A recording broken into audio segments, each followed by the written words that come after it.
Lisa, brand ambassador for Brother Home Sewing and Embroidery. And today I'm super excited to show you my new project. It is an embellished, customized folder that I made all on the Brother Innov-Is 990D combination sewing and embroidery machine.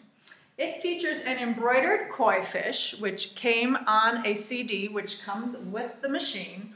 Or you could also do this project with any of the built-in designs that come preloaded on the Innov-Is 990D. So you've got all your Disney designs, like your Mickey and your Minnie and your Winnie the Pooh and all those guys. Or you could do it with any of the designs that you can download and purchase from iBroidery.com. This folder features a really secure and handy elastic strap.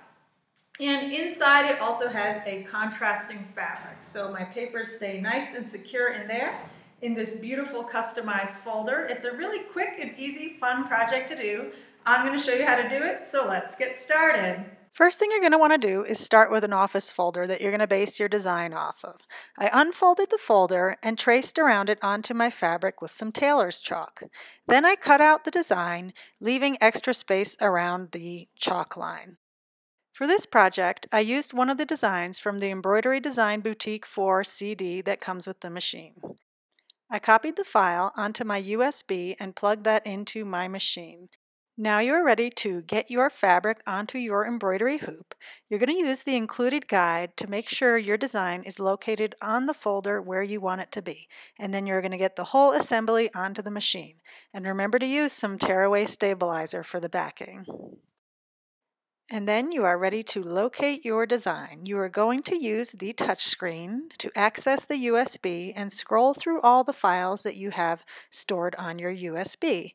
I've selected the folder that is containing my design, and I'm scrolling through those designs, and there I've found my little koi fish. I am going to select it and then press the little pocket button to get it ready to embroider.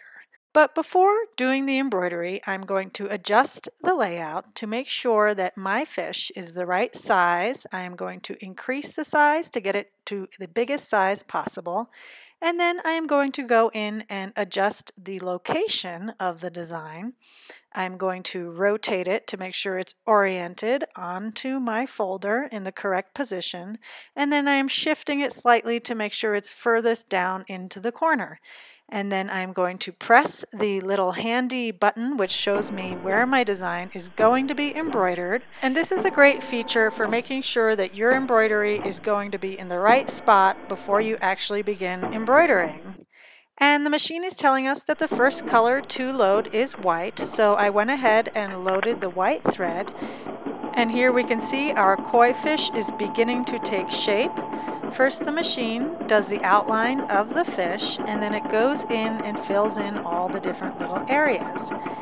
And this is my favorite part when the embroidery design is being applied by the machine. It's like it's all just happening by magic. You sit back, relax, and watch the creativity flow. Once the white border was applied, the machine prompted me to load the thread that was dark gray. I instead chose to use black, and instead of using red, I used some orange. The designs come with guidelines as to what color threads to use, but you're free to do whatever you like and change up the designs to use any color that you like or that coordinates with your fabric. And then you are simply going to continue following the instructions that the machine prompts you to load different colors and use the colors that you like. So we've got a beautiful koi fish. I made it with black and orange and another shade of orange and some white. And I really like the way it pops against that fuchsia fabric background. And here we are adding the final touches, the little bubbles. I chose to do them in white instead of the light blue to coordinate with my fish. And there we have it. The machine tells us when we are finished sewing, so we're just going to click OK, and we are ready to move on to the next step. Next, you're going to remove your tearaway stabilizer and cut away any threads that may be hanging. There we have finished our beautiful koi fish, and now we are ready to adhere the whole assembly to some rigid double-sided backing that adheres with iron-on heat. Then you are going to adhere the other contrasting fabric to the other side of the assembly using the heat from your iron. And because your chalk lines may have worn away throughout this process, you are going to again trace the shape of your folder onto your front side of your fabric. And you are going to mark the holes where you are going to run the elastic through. And then you're going to trim the entire assembly and save those scraps because you might want to make a coordinating bookmark later on. Then you're going to mark where you'd like to punch your holes and use a heavy-duty hole punch to punch through all the layers. Then you're going to apply grommets to all the holes that you've punched, and you're ready to move on to the next step. You can wipe away all the chalk lines, and then you are going to take off the embroidery unit and use your machine as a sewing machine. I've loaded up my bobbin with some orange thread, and then I went ahead and changed out my presser foot.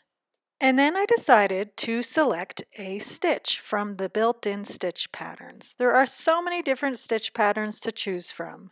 I scrolled through all the designs and went ahead and selected a regular zigzag stitch. And then I adjusted the stitch and I saved this stitch pattern into my machine's memory. That way, if I want to make a whole bunch of these different folders, they'll all look the same. And then I went ahead and tested a sample on a piece of scrap fabric just to make sure that I liked the way it looked.